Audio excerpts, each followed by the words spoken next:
Let's start with the before lecture chant. An unsurpassed, penetrating, and perfect Dharma is rarely met with, even in 100,000 million kalpas, having it to see and listen to remember and accept. I vow to taste the truth of the Tathagata's words. Good morning, everyone. Well, we are at the end, I think, of our discussion of Roshi's book. This really, what I think is important and very helpful in my practice, is standing at the edge, finding freedom where fear and courage meet. And last week, we talked about compassion as it relates to the 5 edge states of altruism and empathy and integrity and respect and engagement. And Roshi reminds us again and again that compassion is the key. Compassion is how we're able to stand at this precarious edge. This edge where sometimes we might feel stuck. And it's also compassion that brings us back, should we fall over the edge. So she came to her understanding of compassion. Well, first of all, because she's very involved in so many ways of service that are coming alongside suffering. And she was very interested in what actually makes compassion compassion. And after much some research and thought and study, she settled on what she thinks are 4 conditions, if you will, that must be present to have compassion or to be compassionate. First, we have to have a capacity actually to turn toward and to attend the experiences of others, to attend to others, to be present to them. Secondly, we need concern for others. This is a pro-social feature, if you will. Thirdly, we have to have some sort of sense of what will best serve. And then, fourthly, to act appropriately, an appropriate response, if you will. And all of this to enhance the well-being of others, or at least to want the best for someone else. So there must be attention, concern, insight, and embodiment, engagement. And of course, Zen practice supports and cultivates our tendency towards compassion. But as is most likely true for most of you, when we face overwhelming challenges in relation to suffering, others or ourselves, we can fall into these disruptive states, as we've discussed. What we're seeing and hearing and experiencing can cause us to turn towards ourselves, towards our own needs, while turning away from the needs of others.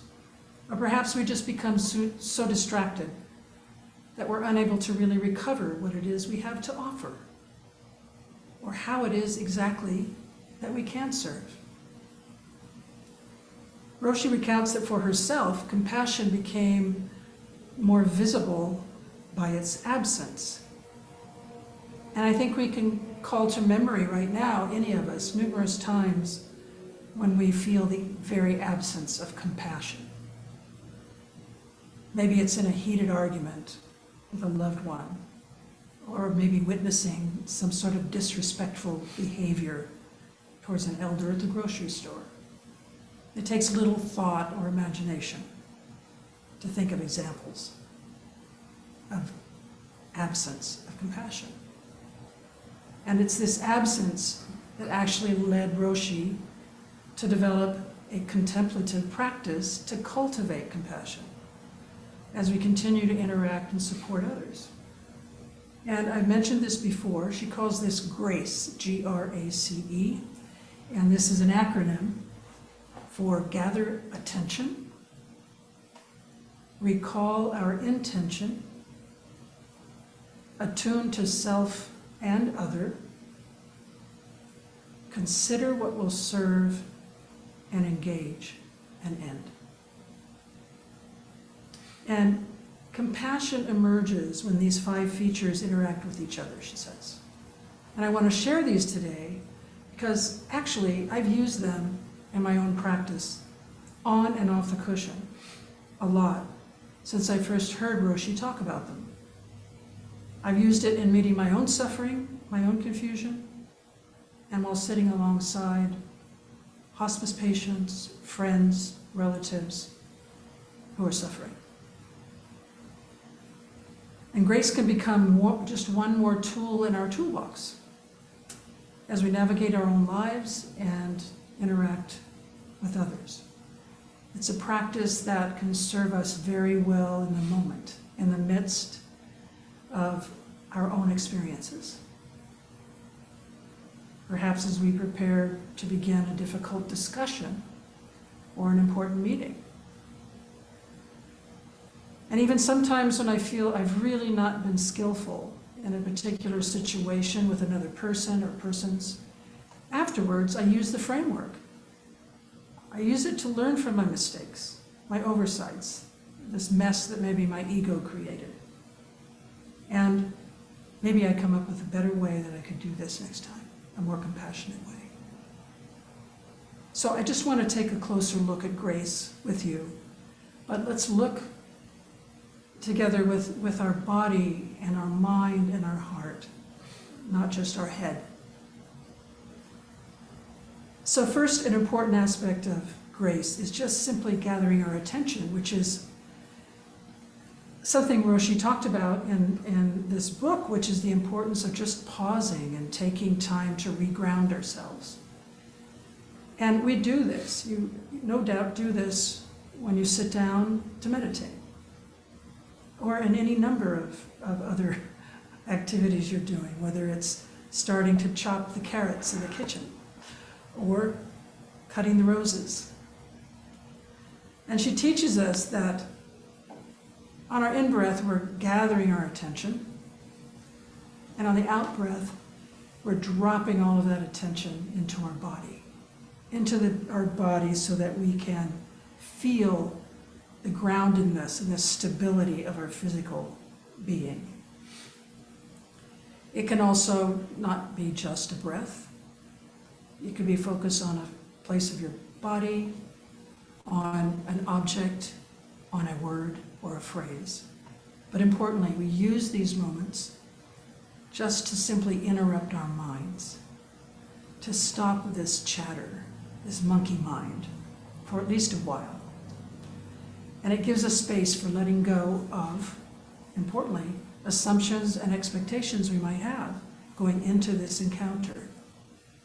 This is really just being present and welcoming not knowing. So gather our attention. And after we've settled our attention, we can recall our intention. And we've talked about, in this book, about the importance of integrity, one of the edge states, and acting from our values. And here we can remember those intentions, including the integrity of others and respect for that. We might be remembering our commitment to serve in whatever ways we feel we're able to do, and just to do it wholeheartedly.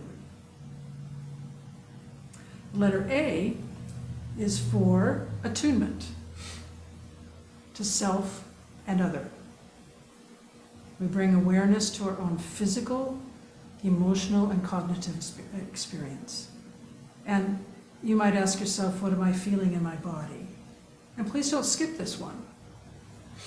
It is our body, not our mind, that first receives and interprets stimuli. It is the wisdom of the body. So sink into whatever body sensations are arising for you, as well as whatever feelings and thoughts. And we should bring this same attunement to the experiences of others. Our physical sensations, thoughts, and feelings can all shape our attitudes and behaviors towards others. We spend time with our reactions and get to know them better, along with spending time to reflect on another person's suffering that we might be encountering. Asking questions, having curiosity. What might the causes of their suffering be? How is their suffering actually showing itself to me right now? This is really time well spent, because we have the opportunity to reassess, to reframe the situation, which gives us the opportunity of letting go to our own preconceptions and judgments and biases. It's a valuable time that nurtures our compassionate response. This is bearing witness also with open heart, mind, and body. Fourthly, Roshi is saying, consider deeply what will serve. In other words, what is the appropriate response to the situation? And it might take some insight, it might take some knowledge, it might take some intuition, experience, practice for us to get to that. But importantly, we try to remain open to just not knowing, to looking at the situation with clear eyes, with new eyes. And from there, discern what it is we want to do or need to do. We just simply bring everything to that moment.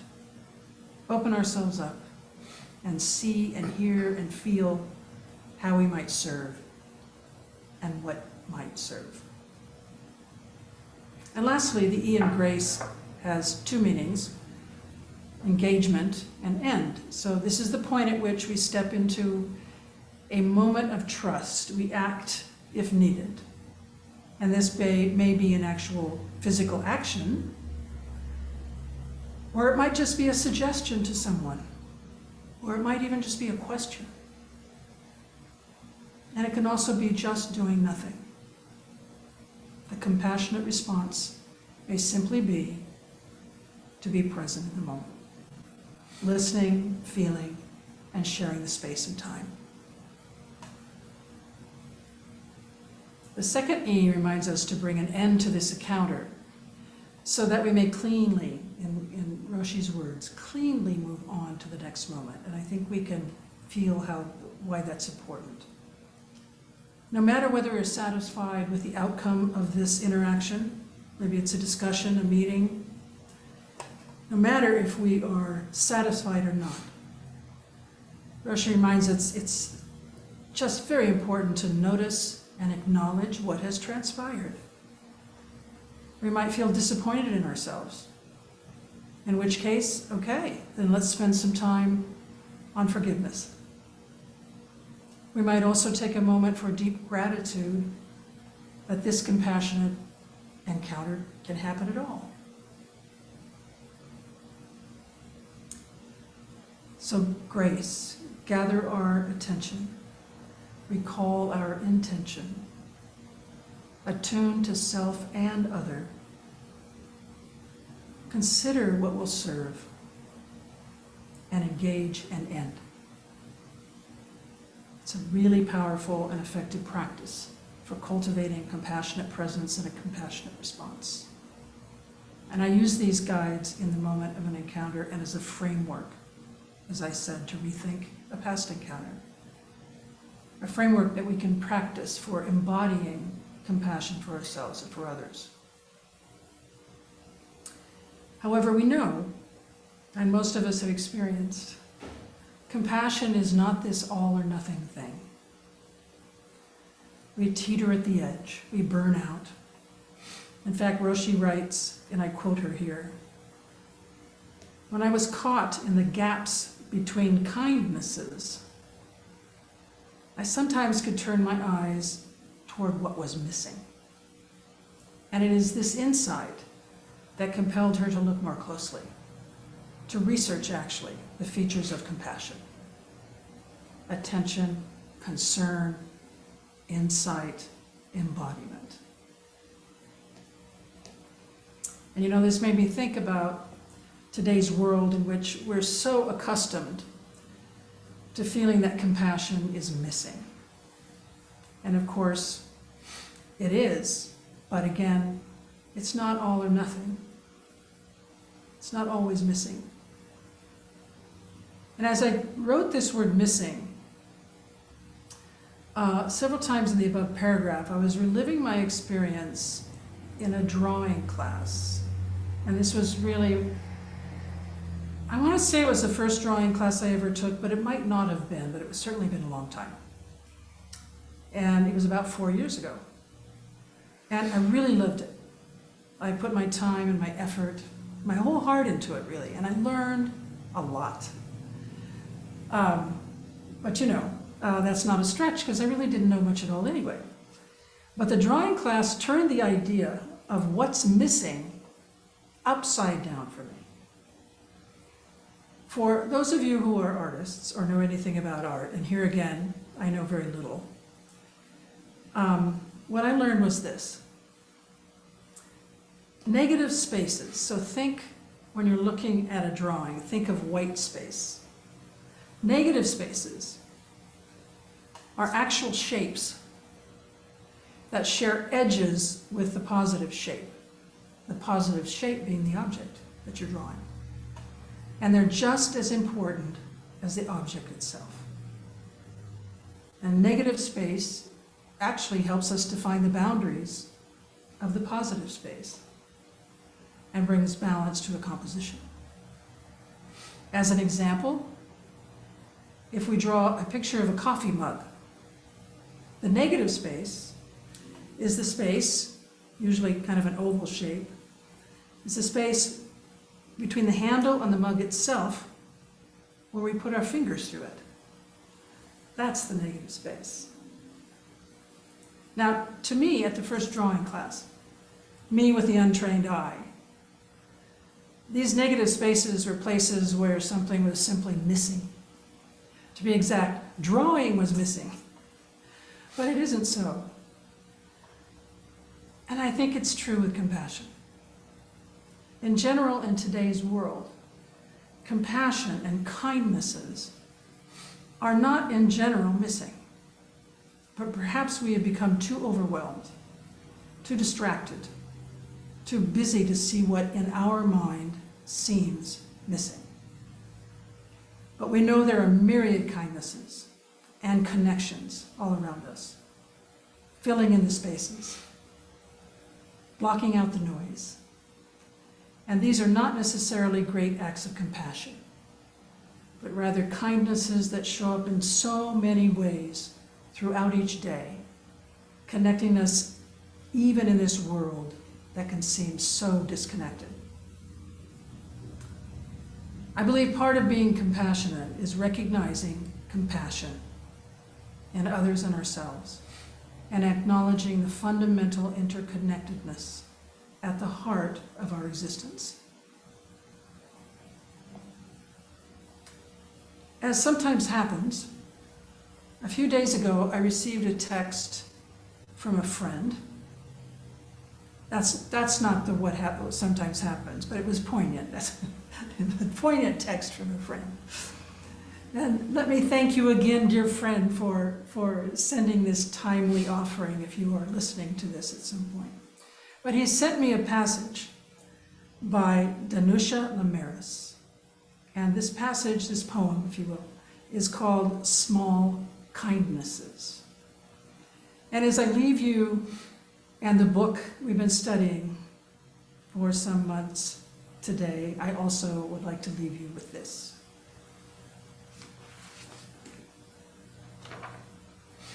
Small kindnesses. I've been thinking about the way when you walk down a crowded aisle, people pull in their legs to let you go by.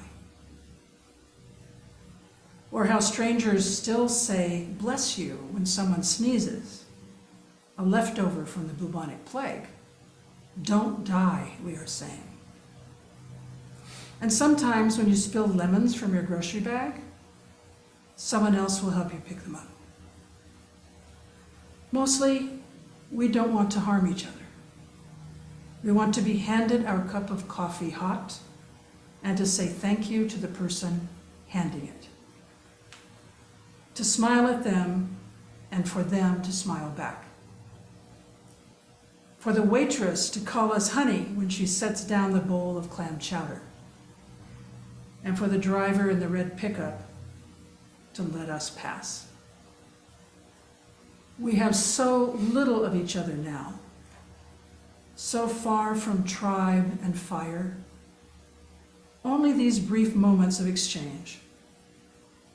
What if they are the true dwelling of the holy? These fleeting temples we make together when we say, here, have my seat. Go ahead, you first. I like your hat.